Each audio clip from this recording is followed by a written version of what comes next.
اور اس کی آیت نمبر 5 سے لے کے ہم 8 آیت تک پڑھیں گے. اور کلام مقدس میں لکھا ہے اور ہر قوم میں سے جو آسمان کے تلے ہے خدا ترس یہودی یروشلم میں رہتے تھے. جب یہ آواز آئی تو بھیڑ لگ گئی اور لوگ دھنگ ہو گئے کیونکہ ہر ایک کو یہی سنائی دیتا تھا کہ یہ میری ہی بولی بول رہے ہیں. اور سب حیران اور متعجب ہو کر کہنے لگے دیکھو یہ بولنے والے کیا سب گلیلی نہیں؟ پھر کیوں کر ہم میں سے ہر ایک اپنے اپنے وطن کی بولی سنتا ہے. حالانکہ ہم پارتھی اور مادی اور الامی اور مسوپتامیہ اور یہودیہ اور کپدوکیہ اور پینتس اور آسیہ. آمین. خدا کے پاک کلام کا پڑھا اور سنا جانا ہم سب کے لیے باعث برکت ہو. خدا کا شکر ہو. سب لوگ تشریف رکھیں.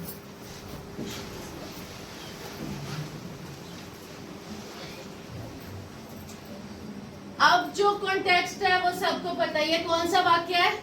عید پینتیکوست کے دن کا سارا سینیریو ہے. کیا ہوا کہ 120 کی جماعت بالا خانہ پر دعا کر رہی تھی سب مل کر, اور دعا کرتے وقت ان پر کیا ہے روح القدس نازل ہوا. کس فارم میں؟ آگ کی پھٹتی ہوئی زبانوں. اور جو زبانیں وہ بول رہے تھے وہ کیا تھی؟ فورن لینگویجز تھی. کیا تھی؟ فورن لینگویجز. اور یہ جو بات ہو رہی ہے جو ہم نے ریفرنس پڑھا کہ اس علاقے کے اندر مختلف قومیں بستی تھی, مختلف قومیت کے لوگ وہاں پر آباد تھے. اور جب یہ سب کچھ ہو رہا ہے تو وہ جو باتیں سن رہے ہیں, جو زبانیں سن رہے ہیں, تو وہ آپس میں پوچھتے ہیں کیا اے جڑے 120 لوگ نے کہ گلیلی نہیں تھے؟ جڑی آوازاں آ رہی ہیں گلیلی بول رہے ہیں, لیکن یہ تو گلیلی ہے, یہ ہماری زبانوں میں کیوں باتیں کر رہے ہیں؟ اب یہاں پر ہم نے 3 لفظ دیکھے. کیا ہم پارتھی, مادی, الامی, یہ 3 قوموں کے اوپر ہم آج بات کر رہے ہیں. ٹھیک ہے, یہ ہے آج ہمارا ایران اسرائیل ریلیشن شپ پارٹ 2. ٹھیک ہے, الام سے تو یاد آ گیا ہوگا کہ ہم پہلے ڈسکس کر چکے ہیں مادی اور پارتھی. پارتھی, جب پارتھی کو ایزی کر دیتی ہوں میں آپ کے لیے. جب خورس نے حملہ کر کے بیبلون کو فتح کیا تو اس سے پہلے مادیوں کی اور فارسیوں کی جو یونٹی تھی, کیونکہ اس سے پہلے خورس نے, اس سے پہلے کہ وہ نبوکدنصر کی کنگڈم کو بیبلون کو گراتا, اس نے پہلے مادیوں کو فتح کیا. جب مادیوں کو فتح کر لیا تو فارس کی حکومت ہی مادیوں کی حکومت, یعنی یہ اس کے زیر اثر آ گیا. یہ دونوں کی جو کمبائن الائنس ہے ایک حکومت بن گئی, اس کو ہم کیا کہتے ہیں؟ پارتھی. اب اس کنگڈم کو کہتے ہیں پارتھین امپائر. اب یہاں کے لوگ کون ہیں؟ پارتھی. یہی مادی ہے, یہی فارسی کیا ہے؟ الامی ہے. اس کے لیے انگلش میں جو لفظ استعمال ہوتا ہے پرشین, میڈو پرشین, میڈز, یہ بات ہم سیکھ رہے ہیں. مادیوں کے لیے لفظ میڈز یا میڈو پرشین استعمال ہوتا ہے. تو یہ جہاں پہ بھی یہ لفظ آئیں گے پارتھی, مادی, الامی, پرشیا, میڈز, میڈو پرشین, یہ سارے لفظ کس کی طرف اشارہ کرتے ہیں؟ the one and only. چلے اتنی بات کلیئر ہوگی. اب تھوڑا سا ہم کانٹیکسٹ کو اور سمجھنے کے لیے پیدائش کی کتاب میں چلتے ہیں. پیدائش کی کتاب اس کا 10 باب. اب کیا ہوا طوفان نوح کے بعد کتنی جانیں بچیں؟ 8 میں سے نوح اور اس کی بیوی اور 3 اس کے بیٹے سیم, حام, یافت اور ان کی 3 بیویاں. اب 10ویں باب کے اندر ہمیں پتا چلتا ہے کہ طوفان نوح کے بعد جنریشنز کیسے بڑھی. جو کچھ بھی آج اس دنیا میں موجود ہے وہ طوفان نوح کے بعد ہی ہے. یعنی ہم دیکھیں گے کہ یہ نوح کے کس بیٹے سے ہے. تو 10 باب اس کی دوسری آیت کو ہم پڑھیں گے. بنی یافت یہ ہے جمر اور ماجوج اور مادی اور یابان اور توبل اور مسک اور تراس. تو جو مادی لوگ ہیں یہ کس کی لینیج سے آتے ہیں؟ یافت سے آئے ہیں. یہ کس سے آئے ہیں؟ چلے ٹھیک ہو گیا. اور الام ہم لاسٹ ٹائم بھی ڈسکس کر چکے ہیں کس سے آیا ہے. اب ہم پڑھیں گے پیدائش 10 باب اس کی 22 آئے تاکہ آپ کو میری بات سمجھ آ جائے. بنی سم یہ ہے الام اور اسور اور ارفقس اور لود اور ارام. تو ارام کس کی لینیج میں سے ہے؟ فرسٹ سن ہے سم کا. تو یعنی یہ دونوں کیا ہے آپس میں, مادی اور فارسی کیا ہے, کزنز ہے. کیا ہے, فرسٹ کزنز. اب یہ اب میپ کے اوپر آ جاتے ہیں. مادی فارسی پتا چل گیا کہاں کہاں کے اوریجن ہے. اب یہ جو مادی یافت کا بیٹا ہے یہ جا کے بس گیا تھا ویسٹ ایران کے اندر. کہاں بس گیا, مغربی ایران کے حصے میں. اور سم کا بیٹا علام جو ہے وہ جا کے بس گیا صدرن اور ناردرن ایران کے اندر. اب ذرا سمجھ لیں گے ہم اس بات کو کہ یہ رہ کہاں پہ رہے ہیں. یعنی ایک ہی ملک ہے, ایک حصے کے اندر کون رہ رہا ہے, مادی لوگ, اور دوسرے حصے کے اندر کون رہ رہے ہیں, علامی لوگ یعنی فارسی لوگ. اب علام اور مادی کیا ہے, دونوں بھائی بھائی کزن, فرسٹ کزنز کیا ہیں, ایک ہی خطے کے اندر, ایک ہی جگہ کے اندر رہ رہے ہیں. تو اب جب یروشلم کے اندر فرسٹ سینچری میں آ گیا, جب عید پینتیکوست کا دن ہوا, عید پینتیکوست کا ماجرا ہوا, تو یہی جو کزنز تھے یہ وہاں پر موجود تھے اور اس بڑے واقعہ کے عینی شاہدین تھے. ظاہر ہے کہ پہلے ہی دن جب پطرس نے پھر واز کیا تو کتنے لوگ کنورٹ ہوئے, 3000 لوگ. کتنے لوگ کنورٹ ہوئے, 3000. تو ان 3000 میں سے کچھ ایرانی لوگ بھی تھے جو مسیح کی خوشخبری کو قبول کر چکے تھے.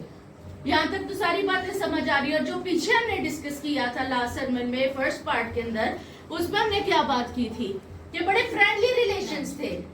کورس نے ان کو بہت آزادی دی, پھر دارا نے, ایکسپیرینس نے, اور تخشستہ بادشاہ نے, سب نے ان کو بہت ہیلپ کیا. اور فنڈز کہاں سے آئے, محل سے, ایرانی محل سے. پرشین امپائر دے رہا تھا پیسہ کہ ہیکل کو تعمیر کیا جائے, جتنی ضرورت ہے آپ فنڈز لیں. تو یہ سب بہت فرینڈلی تھا. یہ سب ہم باتیں ڈسکس کر چکے ہیں, جو نہیں کی وہ ابھی میں نے کر دی تاکہ ہم کانٹیکسٹ کو اور اچھے سے سمجھ لیں. اس کے بعد کیا ہوا, جیسا دانیل نے نبوت کی تھی کہ اس کے بعد سر سونے کا ہے, وہ ساری مورت اس نے دیکھی. پہلا نبوکت نظر کا امپائر, بیبلونین امپائر. پھر سیکنڈ کیا تھا, مادی اور فارسیوں کا. اس کے بعد تیسرا تھا یونان کا, اور چوتھا روم کا. جیسی نبوت تھی ویسی تکمیل ہو چکی ہے, یہ گزرے ہوئے زمانے کی بات ہے. تو مادی اور فارسیوں کے لیے اس نے جو پروفیسی کی تھی کہ ان کو کون جیتے گا, ان کو کون فتح کرے گا, یونان. اور الیگزینڈر دی گریٹ نے کیا کیا, تختہ پلٹا اور وہ یونان گریس کی حکومت آ گئی, اور مادی اور فارسیوں کو کیا ہوا, زوال آیا. پھر کیا ہے, ظاہر اب یہ کس کے غلام ہے, الیگزینڈر دی گریٹ. اس کی آگے 4 ڈویژنز ہیں اس کے مرنے کے بعد, جو اس کے آگے جانشین, انہوں نے 4 حکومتیں الگ الگ بنا لی. پھر کیا آتا ہے, زوال آتا ہے جب روم کی حکومت آ جاتی ہے. پھر یونان کو زوال آ جاتا ہے. اب یہ روم کی حکومت کے ذریعے سے یہ ساری باتیں ہو رہی ہیں. فرسٹ سینچری کی بات کریں, کیونکہ یسوع مسیح کے ٹائم میں فرسٹ سینچری بی سی ای میں کیا ہے, رومیوں کی حکومت ہے. اور تب کیا تھا, بنی اسرائیل قوم کیا تھی, غلام تھی. بنی اسرائیل قوم کیا تھی, اور اس کے بعد ایک لمبا ان کے ٹارچر کا پیریڈ ہے, جنگیں لڑی ہیں, ادھر سے خجل ہو, اس ملک سے نکالے جاؤ, اس ملک سے نکالے جاؤ, بہت لمبا ٹائم پیریڈ. پھر خداوند ان کو ریکال کرتا ہے 1948 میں. اب ہم آ جائیں گے 1948 میں. 1948 کے اندر کیا ہے, اسرائیل دوبارہ سے ایک ریاست کے طور پر, ایک ملک کے طور پر کیا ہے, دوبارہ سے اس کی ایک آئیڈینٹی بنی ہے. اور اس ڈیٹ سے لے کے آگے آج کی ڈیٹ تک ہم بات کریں گے کہ خدا کیسے, اور خدا کی کیا مصلحت تھی, اور ایران اور اسرائیل کے ریلیشن شپس 1948 سے لے کے آج کی ڈیٹ تک کیسے رہے ہیں. ہسٹوریکل بیک گراؤنڈ دیکھیں گے اس کے متعلق. 1948 میں کیا بنا, اسرائیل کا ملک آزاد ہوا 14 مئی 1948 میں. اس کے بعد کیا ہے, ایران اور اسرائیل, کیونکہ ایران اپنی آئیڈینٹی رکھتا تھا. 1935 کا سال ہے جب انہوں نے کہا کہ بھئی ہمیں no more Persians, we are no Persians, ہمیں ایران کا نام دو. یہ اس سے پہلے پرشین کے نام سے ہی جانے جاتے تھے. تو 1935 میں انہوں نے خود مطالبہ کیا کہ ہماری اسٹیٹ کا نام, ہمارے ملک کا نام ایران ہونا چاہیے, ہمیں پرشیا نہ کہا جائے. تو پھر 1935 سے ایران کا لفظ سامنے آیا. ٹھیک ہے. اب جب 1948 میں ڈویژن ہونی تھی فلسطین کی,